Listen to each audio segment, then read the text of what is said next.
Started here. Please feel free to continue to introduce yourself over in the chat box, but it's 12 o'clock and we're going to get started. So welcome to today's Wednesday webinar. My name is Allison McWilliams, the Assistant Vice President for Mentoring and Alumni Personal and Career Development here at Wake Forest. And along with my colleagues, Lauren Beam and Megan Hoyt, we support students, faculty, staff, and alumni as they build community, grow their networks, and develop their careers. And this webinar series is just one of the many tools and resources we provide to do that work. And you can find all of those resources and information here on our websites and on social, and we invite you to connect with us there. Let me do a bit of housekeeping before we get started. We are recording this webinar and we'll post it on our Learn with Life After Wake platform, which you can find at our alumni website there. You will also get a personal email with the recording link, as well as a fabulous bonus resource from today's presenter. You all are muted and your video should be turned off, which has been done intentionally. We will be monitoring the chat box during the webinar, so if you have any issues or questions, we ask that you put them there. And then at the end of our time today, we're going to offer the opportunity to open up this room for 15 minutes of just casual conversation about the topic with anybody who chooses to stay. So I'll tell you more about that when we get to that part. Today, we are so excited to be joined by our friend and Wake Forest alumna, Chelsea Keene. Chelsea is a proud Demon Deacon who graduated in 2012 with a bachelor's in sociology and minors in psychology and entrepreneurship.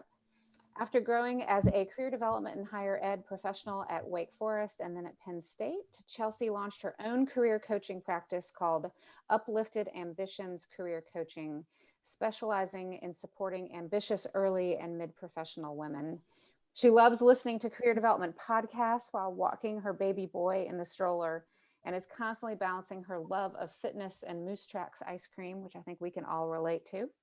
And I know we are going to learn so much from her today. And as I'm sure she will mention, she would be happy to be connected with you after today's webinar as well. And so with that, I will turn it over to Chelsea. Thanks, Chelsea. Thanks so much, Allison, and thank you all for taking the time to join us today over your lunch break. I am so excited to be sharing about one of my favorite topics, doing more of what you love in your career.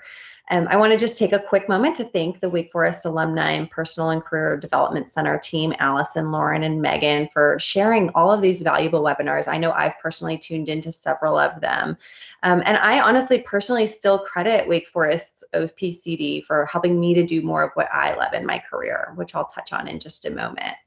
So as we get ready to dive in today, I'll share a quick introduction as well as our agenda. As Allison mentioned, I'm a Wake Forest alum and professional career coach. My coaching practice is called Uplifted Ambitions Career Coaching. And as she mentioned, I support ambitious early and mid-level professional women to land new jobs and advance in their careers. My background is in higher education. I had the opportunity to support students in their careers at both Wake Forest and Penn State before launching my practice. And there's a very real chance that you will be able to hear my one-year-old son playing in the background. He's currently downstairs playing with grandma and grandpa. So that's kind of the life we live in these days. But I'm so glad we can all be here together in this space. In terms of our agenda for today, we're really talking about how to do more of what you love in your career. So how can you zone in on your professional strengths and parlay those skills into your next job? Today, we're going to be walking through a little bit about why this topic matters, an example of what it can really look like in real life, and then really discuss 3 steps of how you can do this. So we're going to touch on how you can pause, pursue, and position yourself to do more of what you love in your career. So given that you're here today, I don't think I'm going to have to do too much to convince you that doing work that you truly enjoy matters. But just in case you need a little bit more convincing, we're going to really, there are some statistics I want to share with you. So as we chat about this, we're going to be talking today a lot about identifying and using your strengths. And what I mean by that is the professional strengths, talents, and skills that you bring into the workplace. So these might be skills that you're already utilizing in your current role and want to amplify further, or they might be skills or experiences that you want to gain and have the opportunity to try out in the future. If you've ever heard about StrengthsFinder or StrengthsQuest, this is a really great assessment tool by Gallup that helps you to identify your top strengths and zone in on how to enhance those in the workplace and in your life. Well, not surprisingly, Gallup has found that people who use their strengths every day are 3 times more likely to report having an excellent quality of life and 6 times more likely to be engaged at work. This is why it's hugely important to actually enjoy the work that you're doing and be using your strengths on a regular basis. Now, as we get further into our conversation, I want to be clear that we're not talking about how to find the perfect job. To be honest, the idea of a perfect job is really a myth. Do you know anyone who actually loves every single aspect of their job and wouldn't change a single thing? If that person exists, I'm really happy for them. But the reality is that even if you love your job, you typically really enjoy about 80% of your role. And the other 20% you just kind of tolerate because the rest of it is so appealing to you. Honestly, having that 80% is a really great goal to be shooting for.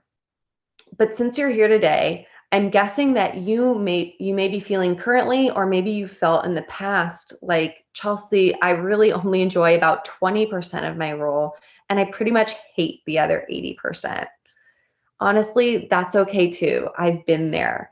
It's a normal part of the career development process, especially early in your career. We're all constantly shifting in those percentages of how much we love and don't love our roles. But the goal overall is to always be moving more towards that 80-20 ratio, or even a 90-10 ratio if you're really lucky. So we're going to be talking about how to do that today.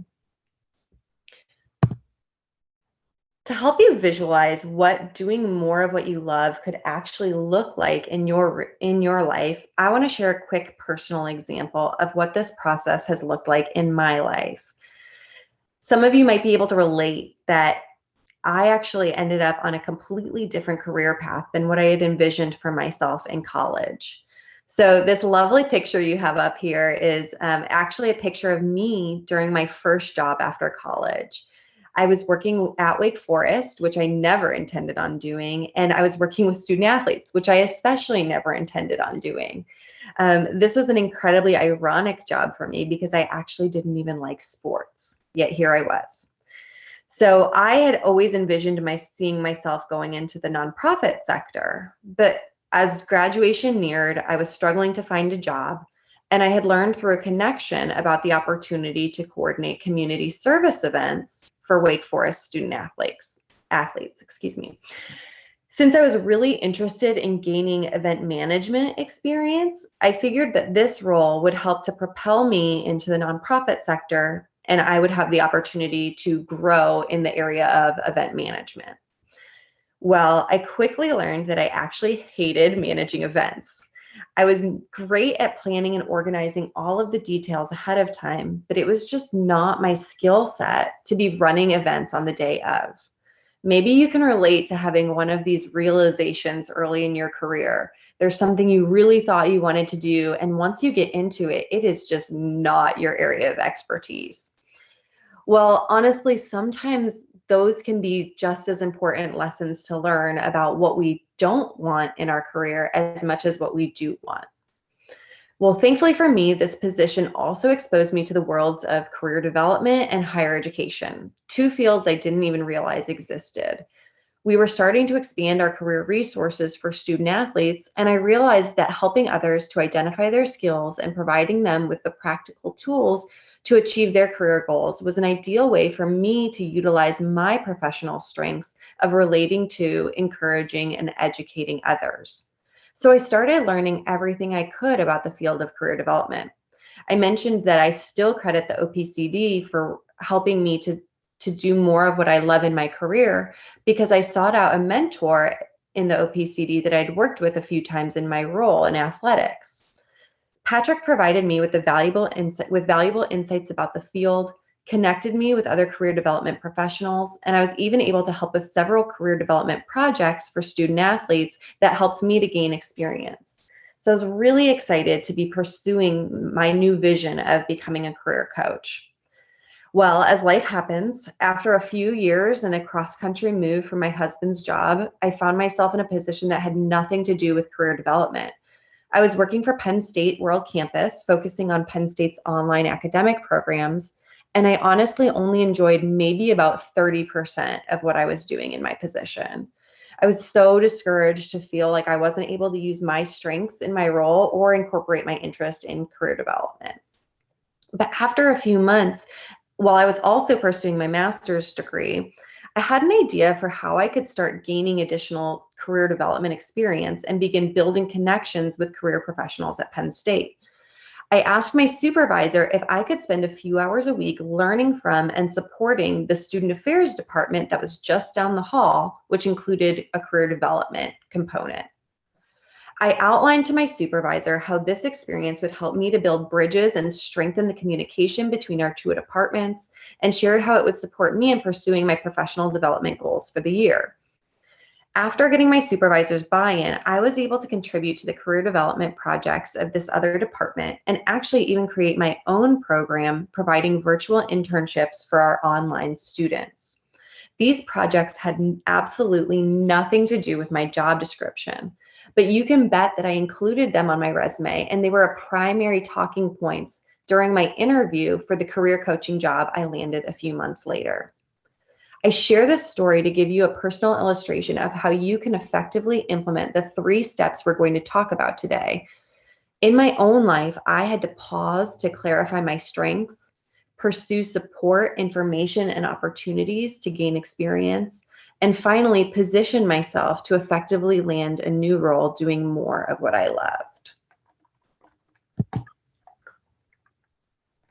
Okay, so let's dive in more to the meat and potatoes of what we're talking about today. The first step in this process of doing more of what you love is to clarify your strengths and really be deciding what you want to be doing more of in the future. For some of you, this might be really easy, and for some of you, this might be more difficult. As I mentioned, you may already be utilizing these strengths and want to zone in on them more, or you may be exploring new interests and skills. Either way, here are a few questions for you to ask to clarify your strengths in the workplace. What are you naturally good at, and what do you enjoy doing? That's a big part of it. What makes you feel really energized and in the zone? For me personally, I love having conversations with others and learning about what makes them tick. Some people genuinely love spreadsheets and color coding. Others love doing mind maps of solving complex problems and thinking of out-of-the-box solutions. Others are operational wizards and love digging into the details of project management. So think about these things. Another way to think about it is, what do other people come to you for help with? Are you the go-to person for troubleshooting technical issues? Do your coworkers ask you for help with editing and proofreading? I would encourage you to take the time to journal through these types of questions, ask others for their input, and really take the time to identify what your strengths are. Again, even if you don't have a ton of experience in this area yet, that's okay. We're going to talk about how to gain more experience next. Once you've paused to clarify your strengths, the next step is to pursue support, information, and experience doing what you love. Ultimately, the overall goal is to really be gaining more experience, because at the end of the day, that is what speaks volumes to a hiring manager who's considering you for a new position. But it can be easy to get lost in that catch-22 of, I can't get experience because I don't have experience already. So we're going to talk about how you can identify creative opportunities to gain that knowledge and experience. Start off by thinking about who can support you in the process of gaining more experience by doing more experience doing what you love. I've included your supervisor here first, especially because if you're aiming to expand your opportunities within your current role or company, you'll need to get your supervisor's buy-in. Have a strategic conversation with them about how you want to grow, how they can support you, whether that might be through time, professional development funds, or an introduction to a colleague. And then most importantly, how all of this ties back to your goals for both yourself and your department. In addition to your supervisor, consider your network and who already has or knows someone who has experience doing what you want to be doing in the future. So that might be a mentor, partners that you worked with, maybe family, friends, neighbors. In addition to your network, you also have the incredible support system of the Wake Forest Alumni Personal and Career Development Center, as well as thousands of Wake Forest alumni who you can reach out to through LinkedIn. And while you're on LinkedIn, you can also utilize their really amazing search features and search filters to identify leaders in your field who can provide you with valuable insights and connections. As you pursue this support, you also want to focus on pursuing information from your network. Aim to conduct at least 3 to 5 informational interviews with professionals in your field of interest. Simply put, an informational interview is a conversation with someone you'd like to learn from, typically someone who is already doing the work that you want to be doing. Honestly, I consider informational interviewing to be the most valuable networking strategy, particularly because I have personally landed 2 positions as a direct result of informational interviews. It's important to remember that these are conversations focused on learning, not directly asking for favors or opportunities. If you're interested in learning more tips on how to conduct an effective informational interview, you'll be receiving a copy of my free step-by-step informational interviewing guide along with the recording of this webinar. Lastly, you want to pursue real experience getting your hands dirty and putting your strengths into action. This is important not only in terms of having experience to add to your resume, but also to confirm if this is truly a path that you want to continue pursuing in the future. Think about gaining this type of experience as an experiment.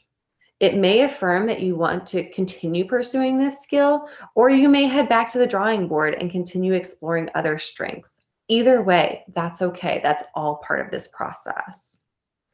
So how can you get creative about gaining more experience doing what you love? Well, if you're lucky enough to be employed right now, which I recognize that not everybody is, let's start with your current role. Can you take on a new project or build a new program associated with the skill you want to gain? For example, if you're really interested in data analytics, can you offer to run the numbers and write a report on a project your team is currently working on? Or think about how you can seek experience within your company, but with a different department or unit.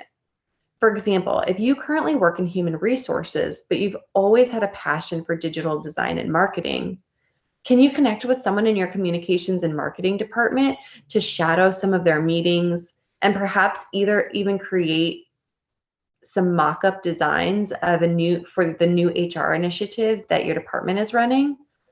Remember, it's important to be checking in with your supervisor to request permission for these types of opportunities. There's no guarantee that they will be approved, but especially if you can connect your request back to your goals and how this can contribute to your organization overall, it's always worth the ask.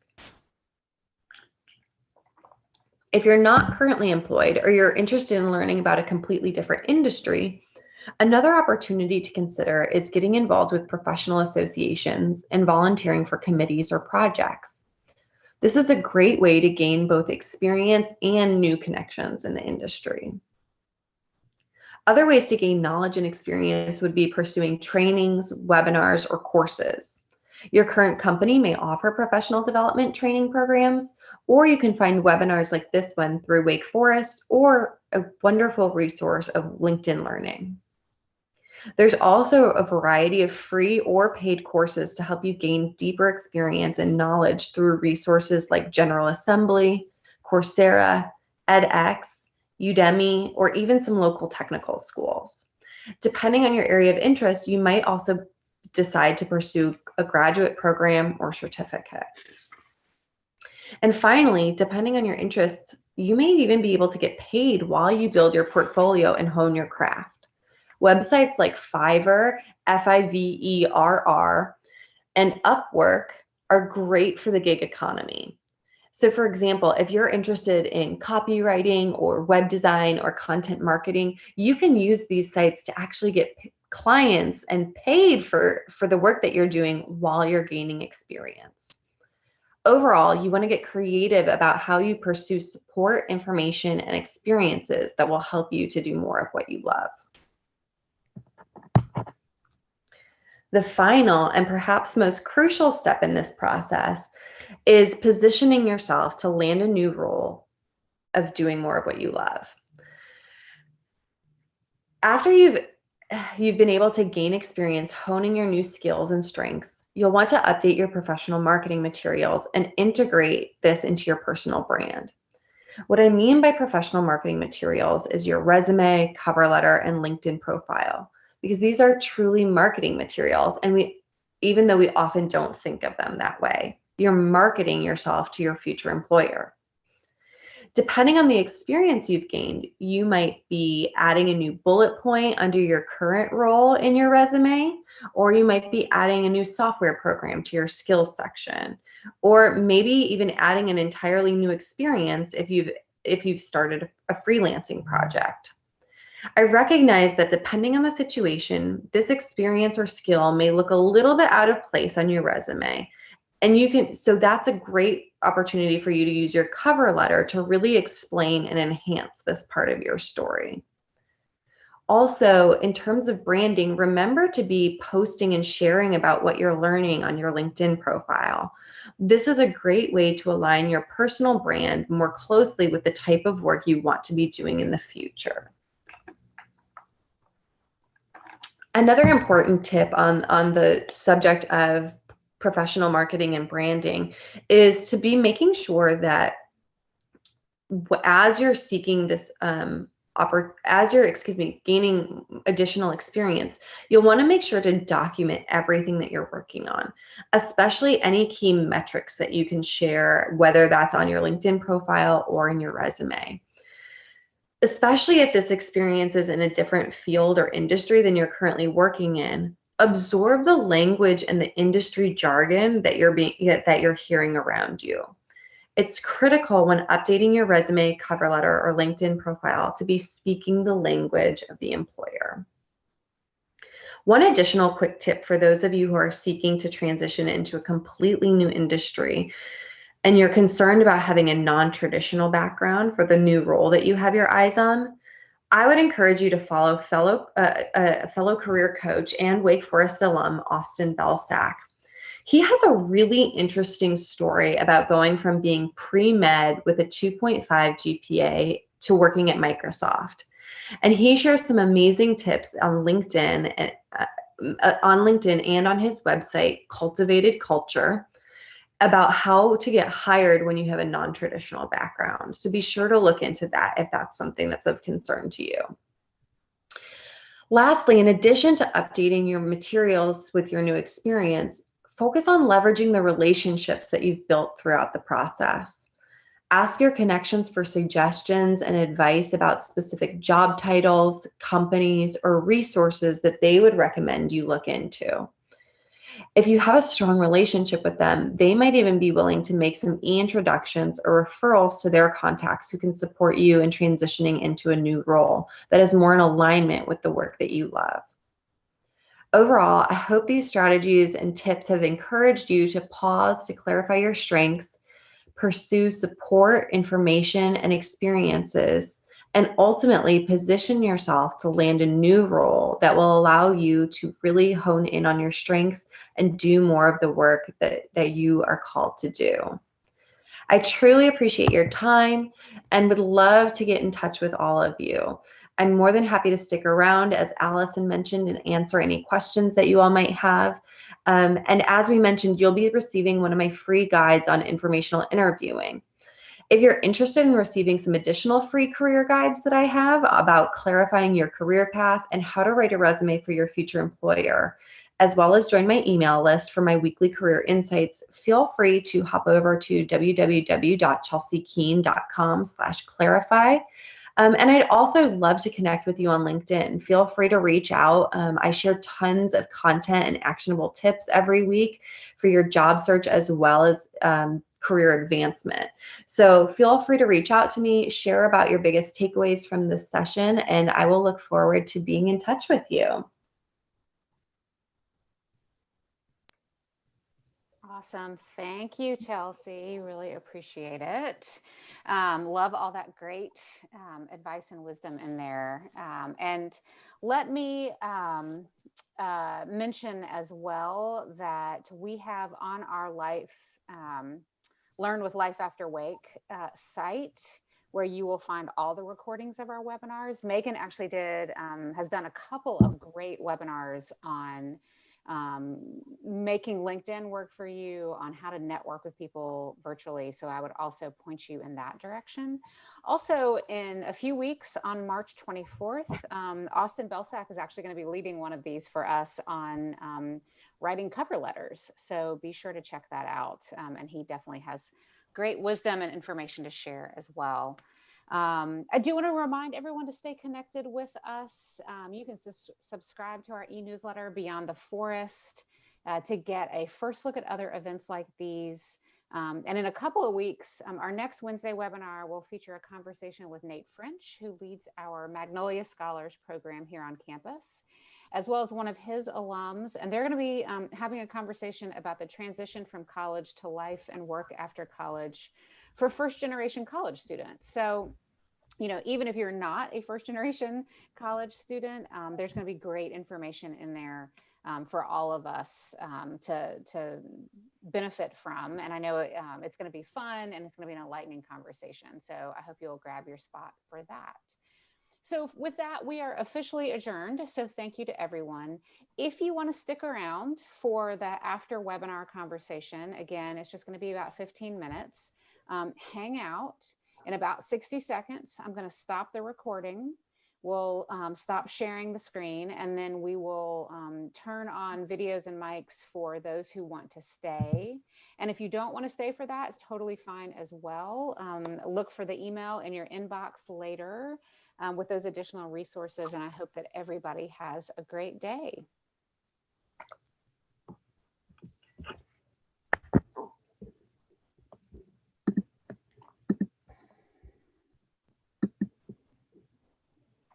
I can go ahead and start my video now. Yeah, let me stop the recording. I can figure out how to do that.